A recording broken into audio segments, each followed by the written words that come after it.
Hari ini dalam program Life Unlimited kita akan belajar dari firman Tuhan. Cara benar untuk memandang diri dan memandang semua yang kita miliki. Mari kita masuk dan belajar bersama-sama dalam program Life Unlimited.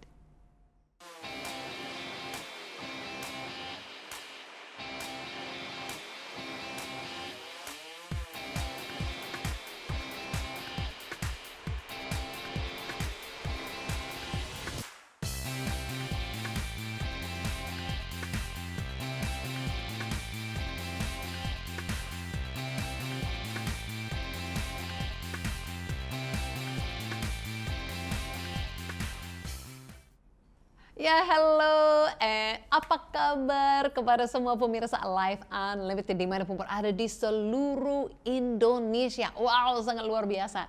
Saya Susan Hoover, host untuk program Life Unlimited ini. Sangat senang sekali kita dapat berjumpa setiap minggu di channel ini, di jam ini, di hari ini, di program Life Unlimited ini. Dan luar pada program ini, kita juga bisa jumpa bagaimana ya dengan sosial media kita bisa ikut dan subscribe seperti di YouTube, video ini diposting atau juga di Facebook, Instagram, TikTok dan yang lain-lain. Dan lebih daripada itu, kami memiliki di program Life Unlimited ini tim yang memegang hotline atau call center.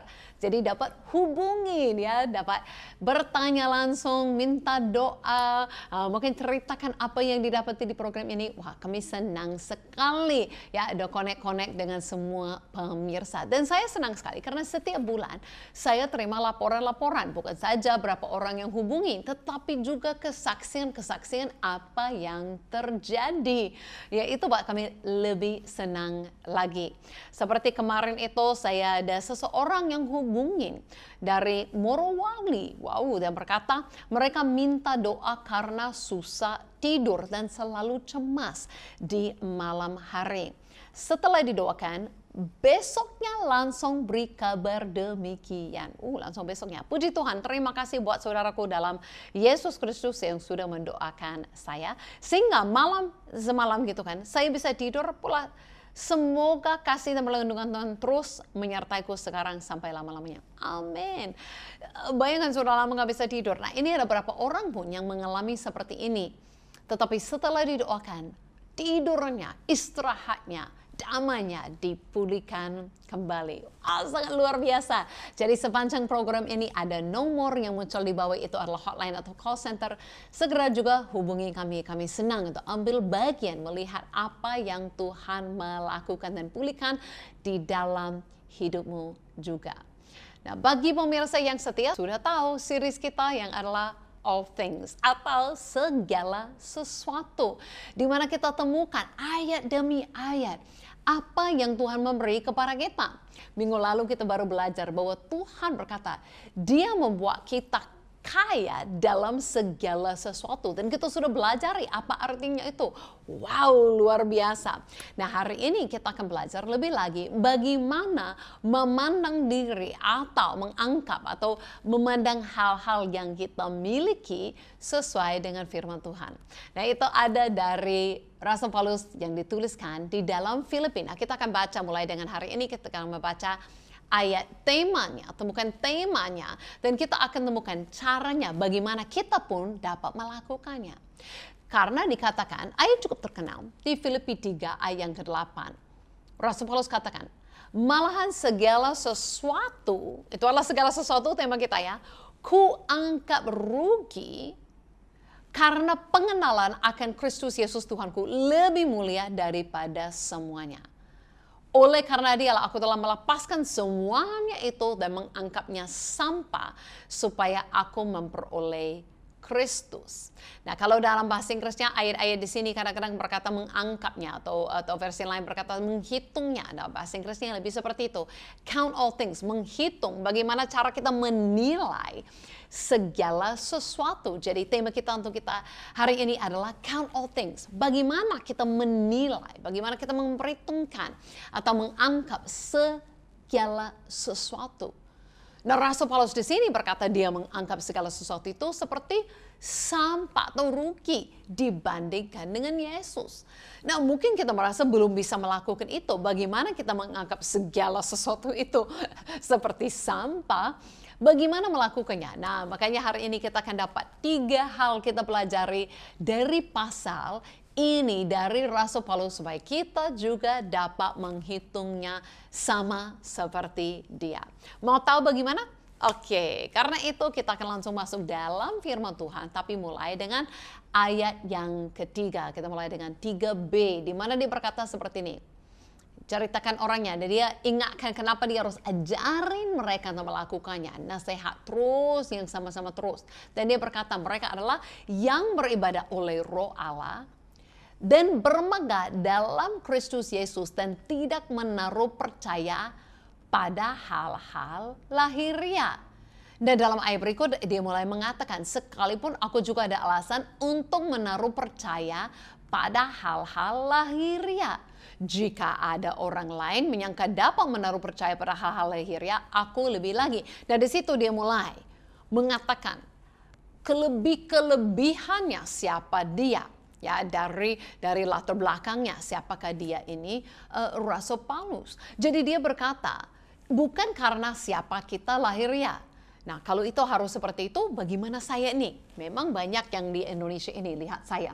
Oh, Susan itu bule, Susan itu orang Kanada. Kalau orang Kanada semua hidupnya enak-enak, semua itu kaya-kaya, itu semua pintar-pintar, itu semua bagaimana? Pikir saya ini spesial.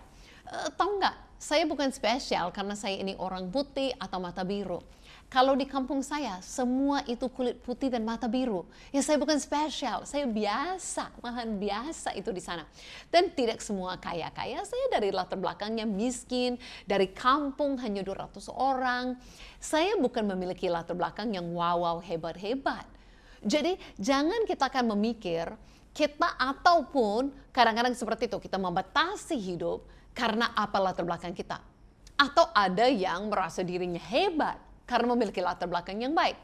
Justru disitulah Rasul Paulus beri kita kunci. Dia dari yang baik, tapi dia berkata, saya tidak merasa saya akan hebat karena saya memiliki latar belakang yang baik. Karena apa yang saya dulu alami, siapakah saya. Tapi kuncinya di situ, kita baca di pasal ayat ketiga tadi, berkata, bermegah dalam Kristus Yesus dan tidak percaya pada hal-hal lahiriah. Dia tidak memiliki keyakinan, percaya diri karena siapakah dia. Tetapi dia bermegah dalam Kristus Yesus. Nah, ini kuncinya. Yang pertama, kalau kita mau menghitung, menilai semua dengan benar adalah bermegah dalam Yesus Kristus. Bukan karena siapa kita, bukan karena apa yang kita dapat lakukan. Segala sesuatu itu, apa yang kita miliki adalah karena kita bermegah, karena apa yang Yesus sudah lakukan bagi kita. Itu adalah Yesus yang mati bagi kita, ambil dosa kita, Yesus yang sudah membenarkan kita, Yesus yang percayakan kuasanya kepada kita. Semuanya kita bangga adalah bangga dengan Yesus. Bangga dengan Yesus. Siapakah pribadi Yesus? Itu yang benar-benar luar biasa.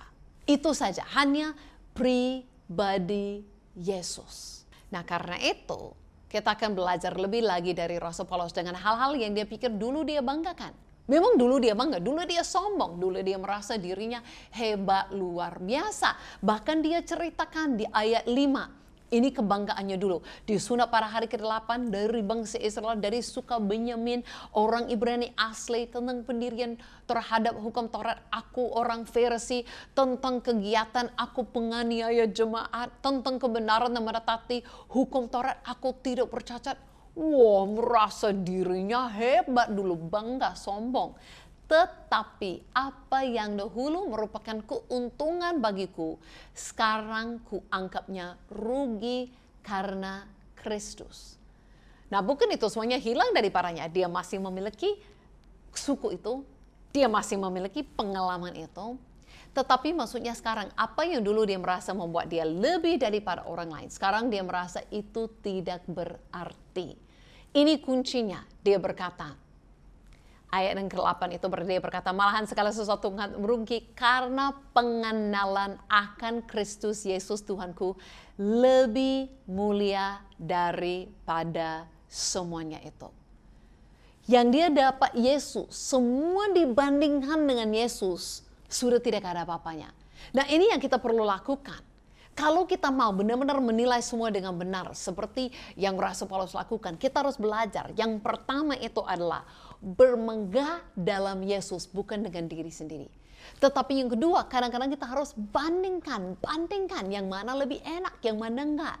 Soalnya kadang-kadang kita selalu berpikir sesuatu itu sangat indah, sesuatu itu sangat baik, sesuatu itu sangat wow.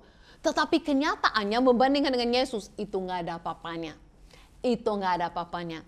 Saya kadang-kadang belum alami sesuatu, makanya kita pikir kalau nanti keuanganku mencapai itu, kalau nanti pengalamanku mencapai itu, kalau nanti contohnya sudah menikah atau sudah punya anak atau sudah ini itu, baru hidupku aku akan merasa itu indah. Itu semua bisa hal yang baik, tetapi itu tidak bisa. Jangan pikir hidupmu indah saat mengalami itu. Hidupmu indah itu saat mengenal, yang terutama itu adalah mengenal Yesus. Mungkin ada yang tahu kesukaan saya memang berapa hal, tetapi salah satu kesukaan hobi saya yang saya paling suka adalah kelilingi dunia, lihat sesuatu yang baru, mengalami sesuatu yang baru. Dan dari kecil saya punya keinginan pergi ke satu bangsa Australia. Mungkin itu saya di Kanada, itu ujung bumi Australia. Dari kecil saya pingin sekali. Nah, saat saya usia 20-an, saya sudah di Indonesia. Satu hari kakak kandung yang pasti atas saya di Australia, diundang saya datang ke Australia. Datang ke Australia keliling. Dan saya sudah dengar beberapa hal yang indah yang ada di tengah-tengah Australia yang jarang orang alami. Di antaranya itu ada namanya Ayers Rock. Wah, itu suatu batu seperti gunung yang besar yang seharusnya saat itu kena matahari di hari sore hari itu merah, dan orang dari seluruh dunia terbang ke sana. Kami bukan orang kaya yang terbang, kami naik mobil, kami rental mobil selama 2 minggu, pergi keliling. Akhirnya setelah 2 minggu mengemudi bawa mobil, lewati padang gurun, lewati semua, kami sampai ke tempatnya Ayers Rock. Saya sampai, belum sore hari saya melihatnya, ini kayaknya batu yang biasa. Terus batunya memang besar, gede. Tetapi mau kelilingi, saya ingat kelilingi itu jalan panas banget luar biasa. Panas banget luar biasa. Dan lalat tanpa dihitung. Lalat mana-mana, muka penuh dengan lalat, badan penuh dengan lalat. Sampai saya ingat, itu menjadi satu pengalaman kayaknya disiksa, penderitaan, mau jadi gila jalan-jalan di situ. Akhirnya benar-benar nggak tahan ya melihatnya. Saya pun memikir, syukur ya saya di sini ada Tuhan Yesus. Sebab kalau itu hanya saya merasa tujuan hidup saya keliling-keliling, alami dunia, traveling ya, healing gitu. Kalau saya alami seperti itu, saya akan kecewa banget. Saya akan kecewa banget kalau memang ini tujuan hidup saya, keliling-keliling. Saya lihat orang-orang lain terbang dari mereka mana-mana datang. Saya pikir kecewa dengan pengalaman seperti itu. Nah, kalau ada kesempatan pergilah, lihatlah, cepat Tuhan, lihatlah. Tetapi saya bersyukur, saya tahu itu bukan tujuan hidup saya. Saya mungkin pulang kecewa, itu adalah pengalaman yang hari ini saya ketawain. Ya, bukan pengalaman yang indah. Karena memang semuanya itu kita pikir indah. Saat dibandingkan dengan siapa Tuhan Yesus, itu nggak ada apa-apanya. Bahkan ada yang sangat indah saya pernah lihat. Itu pun juga nggak ada apa-apanya dibandingkan dengan mengenal siapakah Tuhan. Jadi kita harus menyadari mengenal Tuhan itu adalah yang terindah.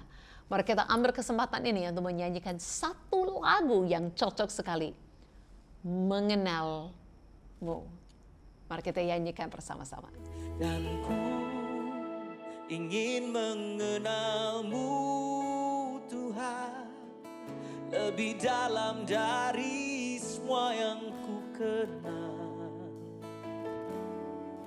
Tiada kasih yang melebihimu. Aku ada untuk menjadi penyembahmu. Oh, bila ku buka mataku dan lihat wajahmu, aku terkagum bila ku lihat hidupku dan karya tanganmu. Aku tersanjung karena semua yang baik dalam hidupku. Itulah karyamu, kau beri kesempatan yang baru, dan ku ingin mengenalmu, Yesus, lebih dalam dari semua yang ku kenal. Tiada kasih yang melebihimu. Aku ada untuk menjadi penyembahmu. Memang itu adalah alasan hidup, adalah tujuan hidup kita sebenarnya. Yang terindah adalah untuk mengenal siapakah pribadi Yesus. Nah, kadang-kadang karena kita dengarnya sering, Yesus ada sama kita, ada Yesus, kita merasa kayak sesuatu yang biasa. Nah, kadang-kadang kita harus kembali lagi mengingatkan diri bahwa itu adalah Sang Pencipta dunia, Raja segala raja, Sang Juru Selamat. Kita boleh mengenal Dia. Kita ditemani olehnya. Kita boleh benar-benar mengerti semua rahasianya. Dan saat kita mengerti betapa indahnya itu, betapa itu mulia, sesuatu yang sangat luar biasa, segala sesuatu itu kurang berarti. Kurang dengan apanya. Ya, memang saya senang, saya dapat kesempatan keliling dunia di Eropa, di Afrika, ya, Australia, Kanada, Asia. Memang itu enak, saya suka. Tetapi memang dari yang paling cantik tempat-tempat saya pernah lihat, ada berapa tempat ya yang paling cantik. Sebenarnya saat lihat itu semua, saat dibandingkan dengan saya boleh mengenal siapa Kristus, itu tidak ada apa-apanya. Atau sesuatu yang saya boleh capai di dunia ini, ya, itu semua tidak ada apa-apa dengan saya boleh mengenal pribadi Yesus. Dan itu sesuatu yang kita boleh semua. Mungkin kita tidak akan semua keliling dunia mencapai sesuatu yang luar biasa di dunia ini, tapi kita semua boleh mengenal Dia.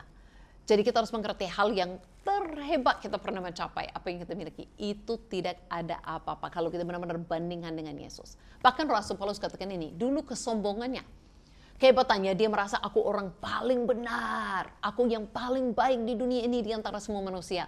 Dia berkata itu sekarang dia anggap seperti sampah. Bukan aja yang dia anggap sampah, bukan yang buruk-buruk ya. Coba lihat kembali. Di ayat-ayat di atas bukan hal-hal yang buruk, itu bukan dosanya dianggap kayak sampah, itu pasti.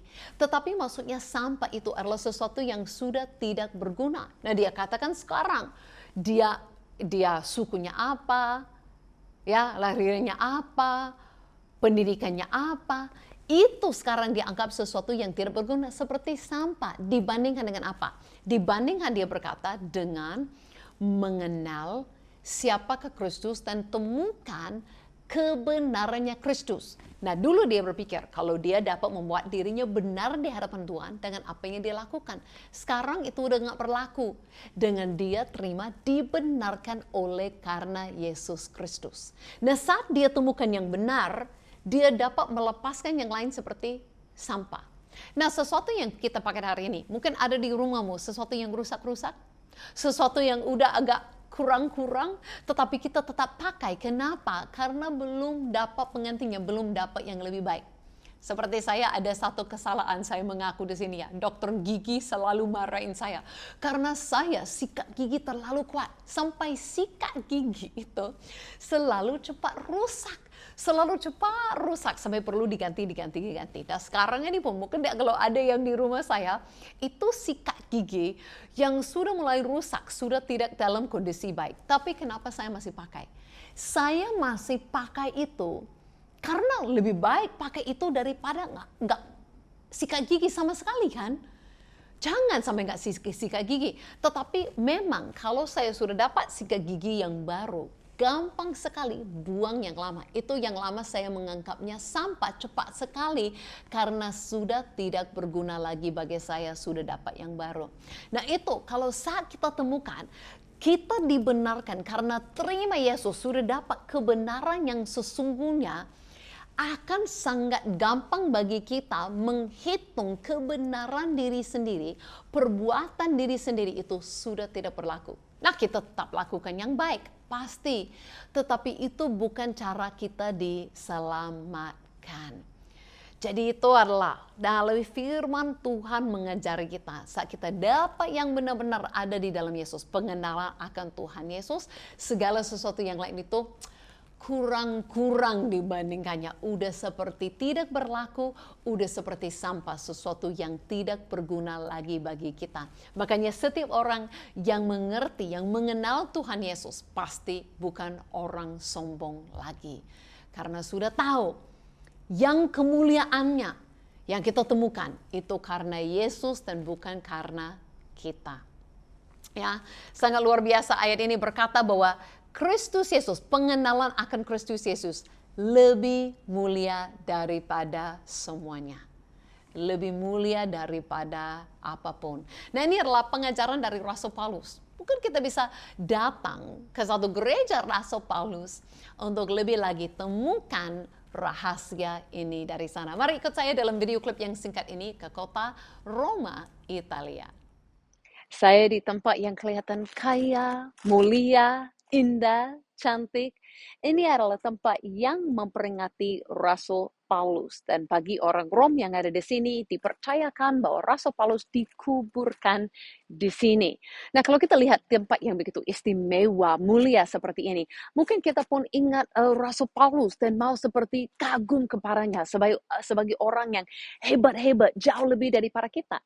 Tapi benarnya kalau kita ingat kembali apa yang Rasul Paulus tuliskan, nah saat dia pun dipenjarakan di Rom, di kota ini, dia menulis surat kepada mereka yang ada di Kolose dan berkata apa? Bahwa rahasia yang mulia, yang mau dicari semua orang, rahasia Tuhan itu adalah apa? Bahwa Kristus, kemuliaan Kristus ada di tengah-tengah kamu atau berada di dalam dirimu. Nah, ini yang ajaibnya tentang Rasul Paulus. Kita mungkin lihat Rasul Paulus sebagai orang yang hebat, yang besar, yang mulia. Tapi dia berkata bahwa kita semua memiliki sesuatu yang mulia. Kita semua memiliki kekayaan Tuhan, kemuliaan Tuhan. Di mana? Dengan Kristus yang hadir di dalam diri kita semuanya. Nah, ini adalah rahasia yang mungkin yang abad-abad sebelumnya orang nggak pernah bisa bayangkan. Tuhan itu tinggal di dalam kita. Mereka datang ke tempat Maha Kudus, menyembah Tuhan daripada jauh. Tapi dalam perjanjian baru, Rasul Paulus mengingatkan kita kembali. Bukan saja dia yang memiliki sesuatu yang mulia, bukan saja dia yang punya kemuliaan Tuhan, kita semua, siapapun yang memiliki Kristus, memiliki rahasia mulia ini, memiliki kemuliaan Tuhan dengan Kristus yang hidup di dalam kita. Ya, itu juga pengajaran dari Rasul Paulus, bahwa memang pengharapan akan kemuliaan itu sudah ada dalam kita, dan ini sama untuk kita semua. Pengenalan akan Yesus yang mulia, bukan saja bagi seorang tinggi seperti Rasul Paulus. Itu kabar benar untuk kita semua. Bukan saja untuk orang Kanada, tapi untuk kita semua. Ilami Yesus yang mulia dan indah, juru selamat itu untuk kita semua. Dia ada di dalam setiap orang yang percaya. Dan pengajaran Rasul Paulus bagi kita semua tetap ada bagi kita semua. Bahkan dia katakan di ayat yang ke-9, kalau kita lanjut baca. Dan berada dalam dia, itu Yesus, bukan dengan kebenaranku sendiri karena mentaati hukum Taurat, melainkan dengan kebenaran karena kepercayaan pada Kristus, yaitu kebenaran Allah anugerahkan berdasarkan kepercayaan. Jadi itu untuk setiap orang, bukan oleh ada standar, oleh apa yang kita lakukan dan latar belakang, tapi semuanya sama karena percaya, dibenarkan karena Yesus. Dan berkata, yang kuhendaki adalah mengenal dia dan kuasa kebangkitannya dan persekutuan dalam penderitaan, di mana aku menjadi serupa dengan dia dalam kematiannya. Jadi ini tips yang ketiga yang kita pelajari. Bagaimana kita dapat menghitung atau menilai segala sesuatu itu seperti sampah. Yang pertama itu adalah karena kita bermegah dalam Yesus Kristus dan apa yang dilakukan, bukan dari diri sendiri. Yang kedua, kita dapat membandingkan semuanya, dibandingkan dengan bagaimana kalau udah mengenal Yesus. Dan yang ketiga itu kita dapat di sini berkata, kita mau mengenal dia, mengalami dia lebih lagi dan lebih lagi sampai menjadi serupa dengannya. Bukan saja sampai titik hari ini, oh saya sudah mengenal Yesus, saya sudah diselamatkan. Tapi sebenarnya kita mau tahu, masih ada lebih lagi. Dengan Yesus, apapun yang kita pelajari, apapun yang kita alami, bagaimana kita mengenalnya. Masih dia panggil kita, siapapun kita, dia mengundang kita untuk lebih lagi mengenal pribadinya. Sampai menjadi serupa dengan dia. Artinya ada harapan untuk kita semua bahwa masih ada perjalanan yang lebih indah lagi dengan Yesus. Itu membuat mata kita, wow, bukan sampai di sini saja, bukan sampai titik ini. Ada lebih lagi yang Yesus sudah sediakan untuk kita. Dan itu menjadi hati kita semua, mau lebih lagi alami, mau lebih lagi mengenal Yesus, mau lebih lagi mengerti kuasa yang membangkitkan dia dari kematian. Itu tersedia bagi kita, mau mengubahkan kita untuk menjadi serupa dengannya. Wah, saya percaya ini luar biasa, membuat mata kita wow dengan dirimu luar biasa. Karena di dalam dirimu ada Kristus, pengharapan akan kemuliaan, Sang Pencipta dunia, Dia yang juru selamat, ada bersama denganmu dengan segala kuasanya dan kebenarannya. Berarti kalau itu ada di dalam diri kita, wah, segala sesuatu itu yang kita kejar-kejar, segala kebanggaan kita dulu itu tidak ada apa-apanya. Sudah seperti sampah dibandingkan dengan itu. Jadi saya mau mengajak, kalau ada yang belum percaya kepada Yesus, ada yang belum terima Yesus dalam dirimu, kabar baik ini, dia juga mengasihimu dan dia beri undangan itu kepadamu. Dia ajak dirimu untuk menerima dan mengalaminya. Semuanya yang saya ceritakan hari ini. Sebab semua yang kita kejar di dunia, semua yang kita buat sendiri, itu semua enggak ada apa-apanya seperti sampah dibandingkan keselamatan yang datang daripadanya. Karena itu kalau ada yang mau percaya, mari ikuti saya dalam doa ini. Ikuti saya, katakan, Yesus, terima kasih Engkau mengasihi aku sampai Engkau rela ambil dosa-dosaku semua. Engkau disalibkan menjadi penggantiku. Engkau bangkit kembali, hidup, naik ke surga.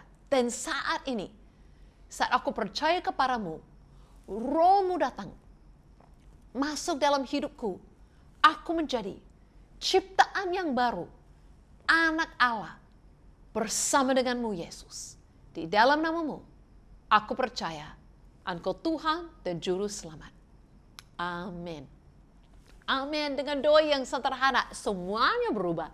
Dan sudah boleh mengenal Tuhan Yesus yang luar biasa. Tuhan dan Juru Selamat. Kalau ada yang baru berdoa seperti itu dengan saya, segera hubungi kami. Semua permintaan doa yang lain, segera hubungi kami. Kami senang sekali mendengar dari pemirsa semuanya. Dan kita akan jumpa lagi dalam program yang akan datang minggu depan. Tetap di dalam program Life Unlimited ini. Terima kasih dan Tuhan Yesus memberkati.